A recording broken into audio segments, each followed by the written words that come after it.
pessoal, estamos em mais uma aula, né, aula de número 2, a qual a primeira que foi realizada foi falando sobre a pegada, né, que o baterista tem que ter, que é uma coisa de suma importância.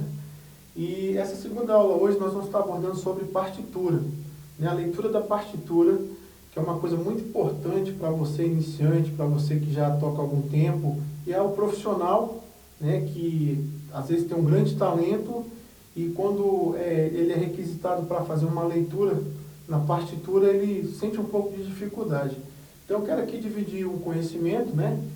Então o que acontece? Nós vamos começar com o modo básico de escrever partitura para a bateria, que é o grande detalhe, é que você tem que saber primeiro aonde que cada peça é escrita no pentagrama ou na partitura. O que eu quero dizer? Aquelas mesmas notas que se usa na partitura para piano, para violão, para os saques, também nós usamos para o nosso instrumento, que é a bateria, certo?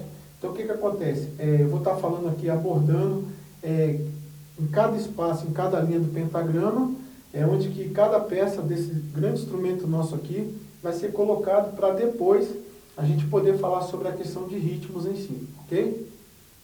Bom, pessoal, então vale lembrar aqui sobre a questão do pentagrama ou a pauta musical, é o mesmo desenho, tá?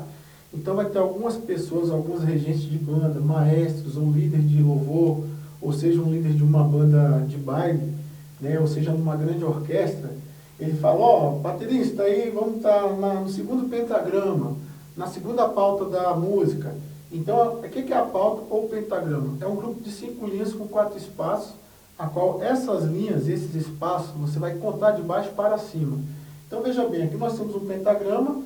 Vale lembrar também que o nosso instrumento, ele é escrito em clave de Fá, ou na clave de Fá. Por quê? O bateria tem clave? Tem clave, sim senhor. Assim como o violão, a flauta, né? Por que o nosso instrumento tem clave de Fá? Geralmente os instrumentos de sonoridade grave, que emitem um som grave, como a tuba, contrabaixo acústico, contrabaixo elétrico, o bombo de uma orquestra, né? E a própria bateria é de sonoridades graves. Então por isso que foi achado a clave de Fá para os nossos instrumentos. Para quem não sabia, vai essa dica aí, tá bom?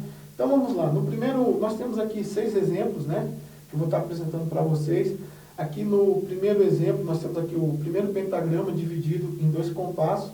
No primeiro pentagrama, no primeiro compasso, no primeiro espaço eu tenho um bumbo. Tá bom, pessoal? Então eu vou tocar o bumbo. Vocês vão ver que de baixo para cima, no primeiro espaço, eu tenho um bumbo. Então eu vou tocar só para vocês terem uma referência, ok?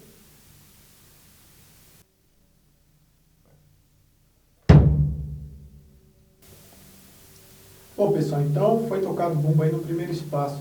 Lembrando, tá? Seja em método brasileiro, seja em método americano, se você for fazer uma escrita na bateria para um amigo seu ou para um outro artista, então sempre o bumbo ele vai estar no primeiro espaço, tá bom? Que é contado de baixo para cima esses espaços, tá bom? Agora nós vamos para a próxima peça, ainda no primeiro pentagrama, no segundo compasso, onde nós vamos tocar no terceiro espaço a caixa, tá ok?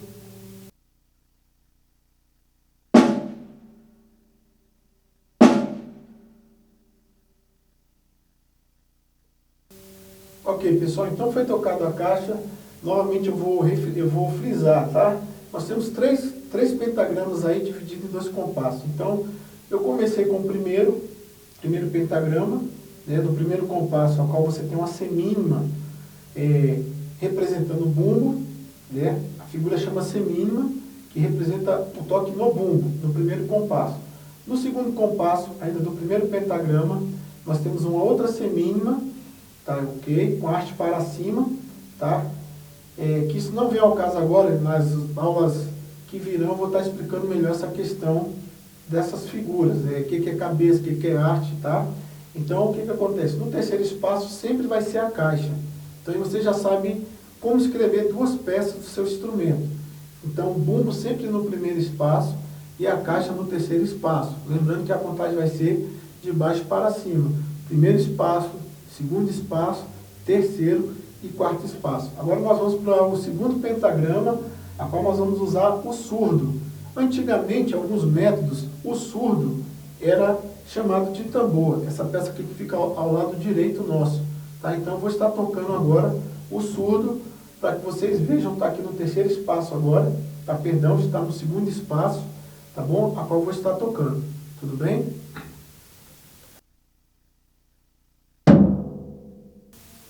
Ok, pessoal, então, como nós já estamos no segundo pentagrama, né, a qual no segundo espaço sempre a escrita vai ser do bumbo, certo? E indo para o segundo compasso ainda do mesmo pentagrama ou da pauta musical, como você desejar, nós vamos usar o primeiro tom-tom, tá? Lembrando que não é tam-tam, tem muita gente que chama de tam-tam essa primeira peça, não, isso aqui é tom-tom, T-O-M, tá bom? Então o que é que acontece? O primeiro tom-tom, ele vai ser escrito sempre no quarto espaço, ok? Sempre no quarto espaço. Então eu vou estar tocando agora o primeiro tom-tom, ok?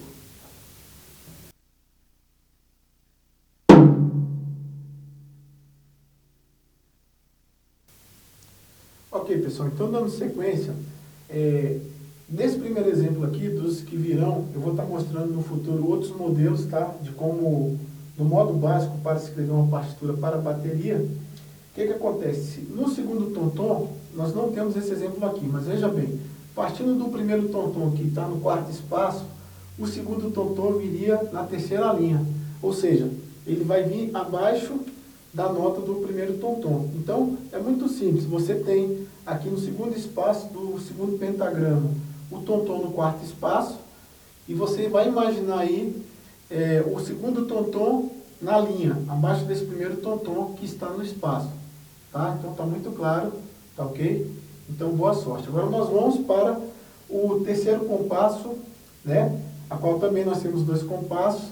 Lembrando que sempre quando você for fazer uma escrita, né, para bateria, a clave é muito importante ela aparecer, né? Ou a fração de compasso, que isso também eu vou estar falando daqui um pouco, tá bom?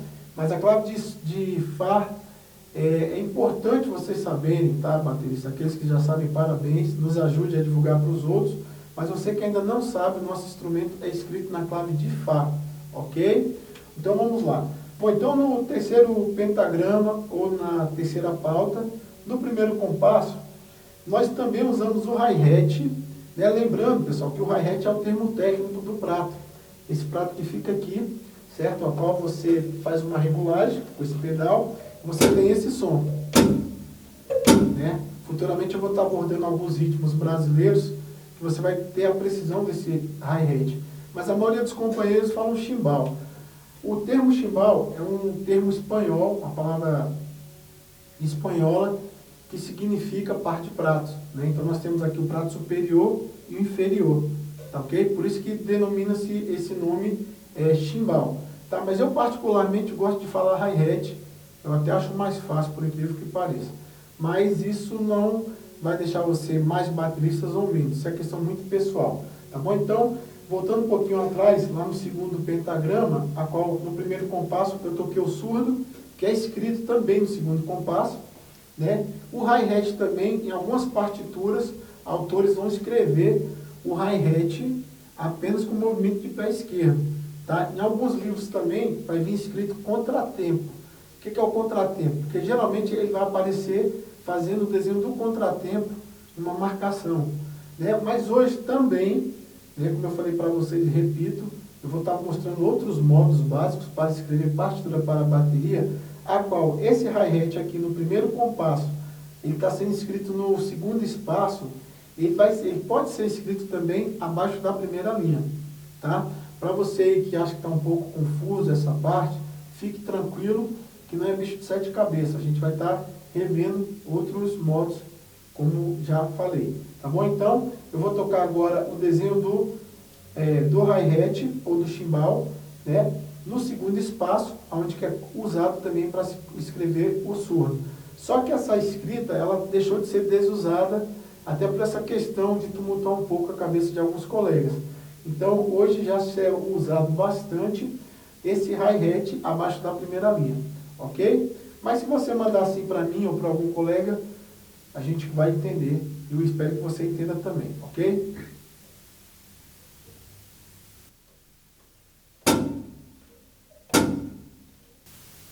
Ok, pessoal, então, como vocês acabaram de perceber, foi tocado o hi-hat no segundo espaço. E lembrando que também você vai ter essa execução abaixo da primeira linha.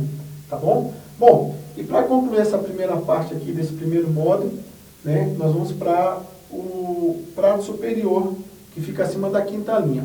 Eu quero deixar uma observação, alguns métodos vêm específico, abreviado Haydn, né? Então o que acontece? Quando vir Haydn abreviado, significa que o autor daquele método, ele está querendo que você use necessariamente o prato de condução, né? Então vai vir Haydn Chimbal, por exemplo, né? Que você vai estar tocando aqui no seu prato de condução ao lado direito, tá bom? E quando não vier o RD, significa que você pode usar o seu hi-hat ou o seu chimbal, né? Então tem que tomar cuidado com com essas finalizações no final do exercício. Antes de você começar a estudar um ritmo, é importante você ver essas nomenclaturazinhas: RD, Haydn, CX, caixa, ST, SD surdo, ST1, primeiro, que significa primeiro tom-tom, ST2, significa segundo tom-tom, B maiúsculo com B minúsculo, significa bumbo, e outras coisas que vai ser um prazer eu estar dividindo isso com vocês, tá? Então, nesse modelo aqui que eu estou mostrando para vocês, na terceira pauta ou no terceiro pentagrama, no segundo compasso, então você tem uma nota acima da quinta linha, né, a qual você pode colocar, no caso aqui, ele está colocando só pratos superiores, né, ficou meio vago, né, mas assim, então eu colocaria RD, como na maioria dos métodos que eu tenho estudado, eu me policio muito para isso, e que realmente dá um contexto diferente no estudo. Então vamos ficar atento, você vai tocar em uma banda, em uma orquestra, então tem que ficar muito ligado no que o autor está pedindo, né? Porque isso é muito importante, né? O autor ele tem aquele trabalho de fazer uma música, não é simplesmente para a gente chegar e... Não, tem que analisar o contexto de cada situação na música, da escrita, e procurar fazer o de melhor para aquela música, tá ok? Então eu vou tocar para vocês agora. Nesse caso aqui, eu vou fazer as duas situações. Como ele não está colocando o RD, o Haydn, abreviado, eu vou fazer uns 2 toques aqui para vocês, mas nesse caso aqui, a execução seria mesmo no hi-hat, que eu também vou estar tocando para vocês agora, tá bom?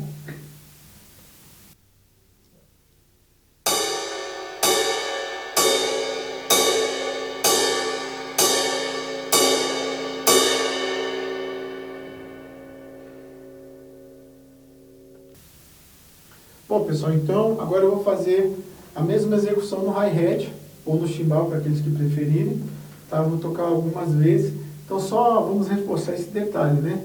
Então, quando não vier Haydn na linha que é escrita para os pratos, então você pode usar o hi-hat tranquilamente. Agora, vindo Haydn, o autor, ele precisa dessa condução no hi-hat, seja em qualquer estilo, no samba, no funk, no jazz, enfim, seja qualquer estilo, tá? Tem que estar muito ligado a isso, ok? Então vou executar aqui agora no hi-hat.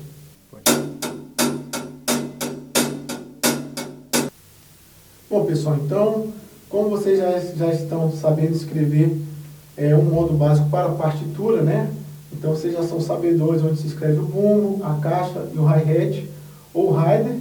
Então eu vou passar aí 3 sessões de um ritmo de rock, pop básico, a qual vocês vão começar com o hi-hat em colcheia.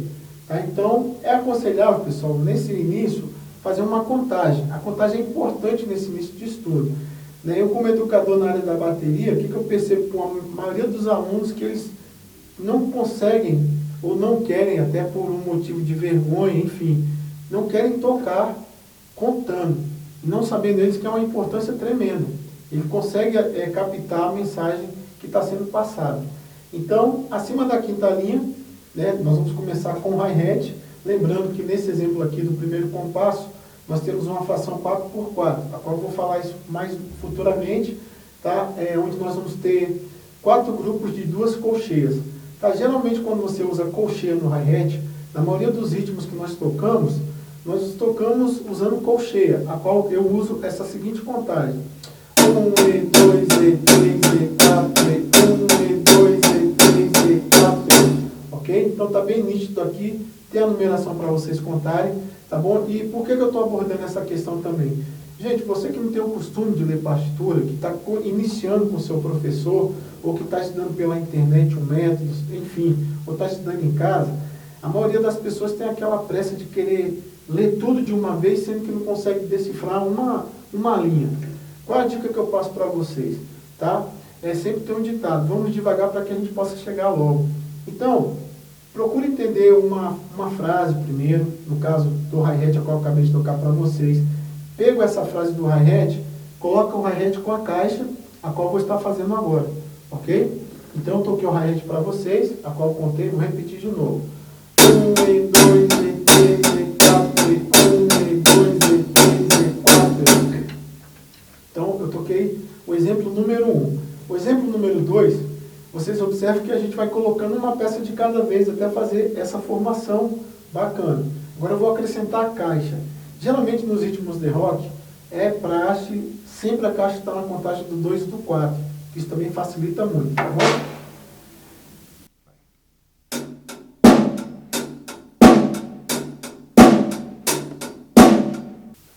Bom, pessoal, então o que acontece? Nessa primeira etapa eu quis fazer sem contagem, só para vocês terem uma ideia da junção do hi-hat com a caixa. Agora eu vou usar a mesma contagem anterior que eu usei só no hi-hat, ok?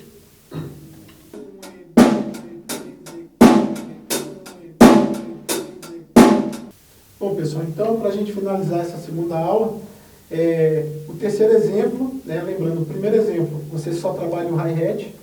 No segundo exemplo, você vai acrescentar, além do hi-hat, você vai acrescentar a caixa. E no terceiro exemplo, você já tem essas duas peças aqui e vai acrescentar o bumbo, a qual o bumbo vai tocar sempre na contagem dos números ímpares, 1 e 3. Então é um modo muito básico do ritmo de rock, né? Para as outras aulas a gente vai estar abordando umas outras levadas, né? Então nesse caso aqui eu me preocupei em passar uma coisa mais tranquila para vocês e para fortalecer essa questão da leitura, tá? Ok, então eu vou fazer agora o terceiro exemplo, a qual o ritmo vai estar completo. Estarei tocando hi-hat, caixa e bumbo, tá bom? E vou estar executando a contagem.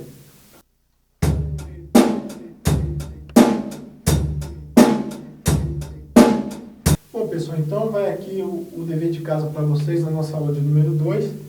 Tá? Espero que vocês tenham bons resultados, tá bom? Quem tiver alguma dúvida, por favor, procure entrar em contato, eu estarei à disposição. E quero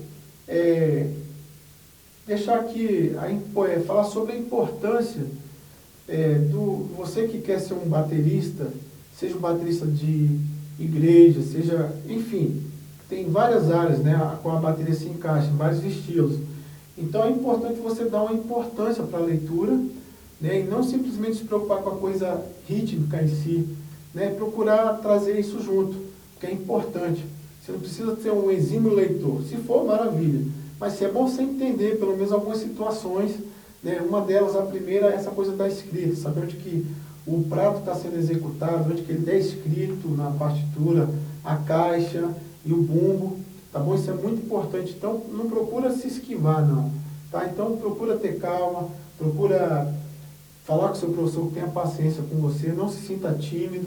Tá? Porque é uma importância muito grande, isso vai te abrir mais leques, você vai poder tocar em estúdio, vai poder tocar com músicos diferentes, né? Então é muito legal. Então abra mais a sua visão para esse lado da escrita musical, que é a questão da nossa partitura, tá bom? E você vai ver que no futuro você vai ser bem mais reconhecido, as portas vão se abrir ainda mais para você, tá bom? Eu fico por aqui, quero desejar a todos bons estudos, tá? Me coloco à disposição.